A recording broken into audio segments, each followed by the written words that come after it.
Tom was conducted to the principal apartment of a noble suite, and made to sit down, a thing which he was loath to do, since there were elderly men and men of high degree about him.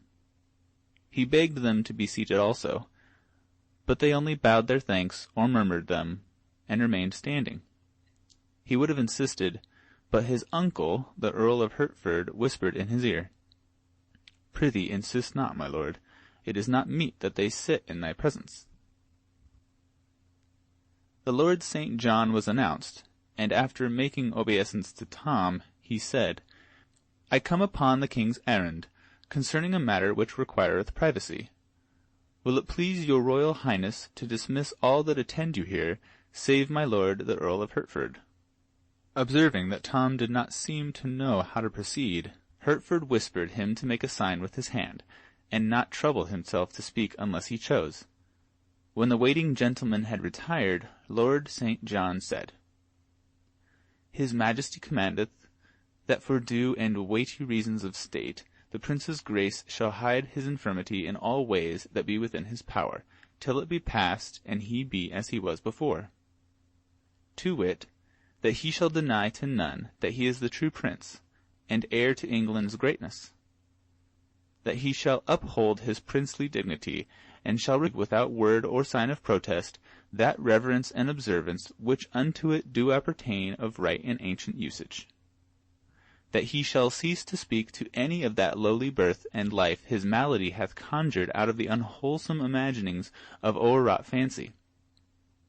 That he shall strive with diligence to bring unto his memory again those faces which he was wont to know, and where he faileth he shall hold his peace, neither betraying by semblance of surprise or other sign that he hath forgot. That upon occasions of state, whensoever any matter shall perplex him as to the thing he should do or the utterance he should make, he shall show naught of unrest to the curious that look on, but take advice in that matter of the Lord Hertford or my humble self, which are commanded of the king to be upon his service and close at call, till this commandment be dissolved. Thus saith the king's majesty, who sendeth greeting to your royal highness, and prayeth that God will of his mercy quickly heal you, and have you now and ever in his holy keeping." The Lord St. John made reverence and stood aside. Tom replied resignedly, "The king hath said it. None may palter with the king's command, or fit it to his ease. Where it doth chafe with deft evasions, the king shall be obeyed." Lord Hertford said, "Touching the king's majesty's ordainment concerning books and such like serious matters, it might peradventure please your highness to ease your time with thy lightsome entertainment, lest you go wearied to the banquet and suffer harm thereby." Tom's face showed inquiring surprise, and a blush followed when he saw Lord St. John's eyes bent sorrowfully upon him. His lordship said, "Thy memory still wrongeth thee, and thou hast shown surprise. But suffer it not to trouble thee, for 'tis a matter that will not bide, but depart with thy mending malady. My lord of Hertford speaketh of the city's banquet which the king's majesty did promise, some 2 months flown, your highness should attend. Thou recallest now?" "It grieves me to confess it had indeed escaped me," said Tom in a hesitating voice, and blushed again. At this moment the Lady Elizabeth and the Lady Jane Grey were announced. The two lords exchanged significant glances, and Hertford stepped quickly toward the door. As the young girls passed him, he said in a low voice, "I pray ye, ladies, seem not to observe his humours, nor show surprise when his memory doth lapse. It will grieve you to note how it doth stick at every trifle." Meantime, Lord St. John was saying in Tom's ear, "Please you, sir, keep diligently in mind his majesty's desire. Remember all thou canst. Seem to remember all else. Let them not perceive that thou art much engaged from thy wont, for thou knowest how tenderly thy old playfellows bear thee in their hearts, and how 'twould grieve them. Art willing, sir, that I remain? And thine uncle?" Tom signified assent with a gesture and a murmured word, for he was already learning, and in his simple heart was resolved to acquit himself as best he might, according to the king's command. In spite of every precaution, the conversation among the young people became a little embarrassing at times. More than once, in truth, Tom was near to breaking down and confessing himself unequal to his tremendous part, but the tact of the Princess Elizabeth saved him, or a word from one or the other of the vigilant lords, thrown in apparently by chance, had the same happy effect. Once the little Lady Jane turned to Tom and dismayed him with this question: "Hast paid thy duty to the Queen's Majesty today, my lord?" Tom hesitated, looked distressed, and was about to stammer out something at hazard when Lord St. John took the word and answered for him with the easy grace of a courtier accustomed to encounter delicate difficulties and to be ready for them. "He hath indeed, madam, and she did greatly hearten him, as touching his Majesty's condition. Is it not so, your Highness?" Tom mumbled something that stood for assent, but felt that he was getting upon dangerous ground. Somewhat later it was mentioned that Tom was to study no more at present, whereupon her little ladyship exclaimed, "'Tis a pity, 'tis a pity. Thou wert proceeding bravely, but bide thy time and patience. It will not be for long. Thou'lt yet be graced with learning like thy father, and make thy tongue master of as many languages as his, my good prince." "My father!"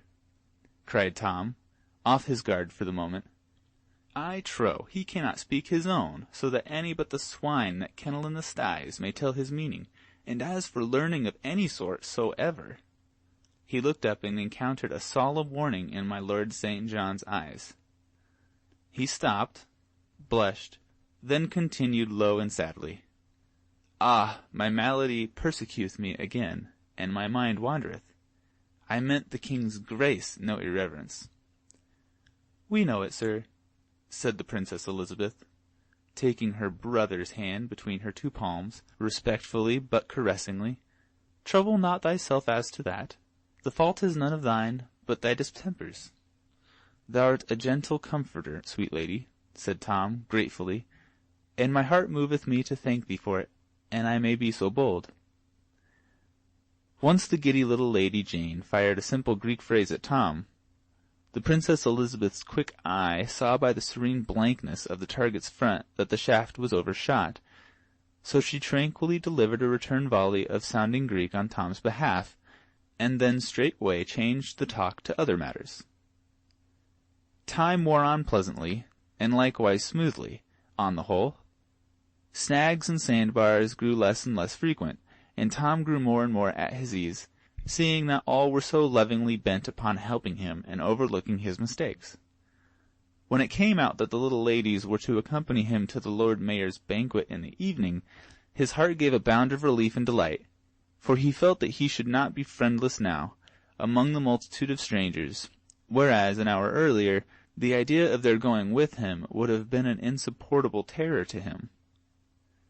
Tom's guardian angels, the two lords, had had less comfort in the interview than the other parties to it. They felt much as if they were piloting a great ship through a dangerous channel. They were on the alert constantly, and found their office no child's play. Wherefore, at last, when the ladies' visit was drawing to a close, and the Lord Guilford Dudley was announced, they not only felt that their charge had been sufficiently taxed for the present, but also that they themselves were not in the best condition to take their ship back and make their anxious voyage all over again. So they respectfully advised Tom to excuse himself, which he was very glad to do, although a slight shade of disappointment might have been observed upon my Lady Jane's face when she heard the splendid stripling denied admittance. There was a pause now, a sort of waiting silence which Tom could not understand. He glanced at Lord Hertford, who gave him a sign, but he failed to understand that also. The ready Elizabeth came to the rescue with her usual easy grace. She made reverence, and said, "Have we leave of the prince's grace, my brother, to go?" "Indeed, your ladyships can have whatsoever of me they will, for the asking." Yet would I rather give them any other thing that in my poor loweth lieth, than leave to take the light and blessing of their presence hence. Give ye good den, and God be with ye. Then he smiled inwardly at the thought. 'Tis not for naught I have dwelt but among princes in my reading, and taught my tongue some slight trick of their broidered and gracious speech withal. When the illustrious maidens were gone, Tom turned wearily to his keepers and said, May it please your lordships to grant me leave to go into some corner and rest me. Lord Hertford said, So please your highness, it is for you to command, it is for us to obey. That thou shouldst rest is indeed a needful thing, since thou must journey to the city presently. He touched the bell, and a page appeared, who was ordered to desire the presence of Sir William Herbert. This gentleman came straightway, and conducted Tom to an inner apartment. Tom's first movement there was to reach for a cup of water, but a silk and velvet servitor seized it, dropped upon one knee, and offered it to him on a golden salver. Next the tired captive sat down and was going to take off his buskins, timidly asking leave with his eye, but another silk and velvet discomforter went down upon his knees and took the office from him. He made 2 or 3 further efforts to help himself, but being promptly forestalled each time, he finally gave up with a sigh of resignation and murmured, Beshrew me, but I marvel they do not require to breathe for me also. Slippered and wrapped in a sumptuous robe, he laid himself down at last to rest, but not to fall asleep, for his head was too full of thoughts and the room too full of people. He could not dismiss the former, so they stayed. He did not know enough to dismiss the latter, so they stayed also, to his vast regret, and theirs. Tom's departure had left his 2 noble guardians alone. They mused a while, with much head-shaking and walking the floor. Then Lord St. John said, Plainly, what dost thou think? Plainly, then, this. The king is near his end. My nephew is mad. Mad will mount the throne, and mad remain. God protect England, since she will need it. Verily it promiseth so indeed. But have you no misgivings as to... The speaker hesitated, and finally stopped. He evidently felt that he was upon delicate ground. Lord Hertford stopped before him, looked into his face with a clear, frank eye, and said, Speak on. There is none to hear but me. Misgivings as to what? I am full loath toward the thing that is in my mind, and thou so near to him in blood, my lord. But craving pardon if I do offend, seemeth it not strange that madness could so change his port and manner? Not but that his port and speech are princely still, but that they differ, in one unweighty trifle or another, from what his custom was aforetime. Seemeth it not strange that madness should filch from his memory his father's very lineaments, the customs and observances that are his due from such as be about him, and leaving him his Latin, strip him of his Greek and French? My lord, be not offended, but ease my mind of this disquiet, and receive my grateful thanks. It haunteth me, this saying he was not the prince, and so— Peace, my lord, thou utterest treason. Hast forgot the king's command? Remember, I am party to thy crime, if I but listen. St. John paled. He hastened to say, I was in fault, I do confess it. Betray me not, grant me this grace out of thy courtesy, and I will neither think nor speak of this thing more. Deal not hardly with me, sir, else I am ruined. I am content, my lord. So thou offend not again, here or in the ears of others. It shall be as though thou hadst not spoken. But thou needst not have misgivings. He is my sister's son. Are not his voice, his face, his form familiar to me from his cradle? Madness can do all the odd conflicting things thou seest in him, and more. Dost not recall how that the old Baron Marley, being mad, forgot the favour of his own countenance that he had known for 60 years, and held it was another's? Nay, even exclaimed he was the son of Mary Magdalene, and that his head was made of Spanish glass. and sooth to say, he suffered none to touch it, lest by mischance some heedless hand might shiver it. Give thy misgivings easement, good my lord. This is the very prince, I know him well, and soon will be thy king. It may be advantage thee to bear this in mind, and more dwell upon it than the other. After some further talk, in which the Lord St. John covered up his mistake as well as he could by repeated protests that his faith was thoroughly grounded now, and could not be assailed by doubts again, the Lord Hertford relieved his fellow keeper, and sat down to keep watch and ward alone. He was soon deep in meditation, and evidently the longer he thought, the more he was bothered. By and by he began to pace the floor and mutter. Tush, he must be the prince. Will any be in all the land maintain there can be two, not of one blood and birth, so marvellously twinned?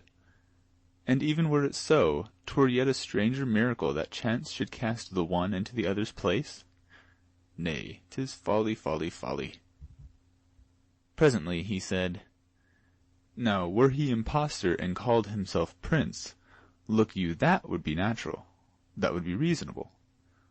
But lived ever an impostor yet, who being called prince by the king, prince by the court, prince by all, denied his dignity and pleaded against his exaltation? No, by the soul of Saint Swithin, no. This is the true prince, gone mad. End of chapter 6.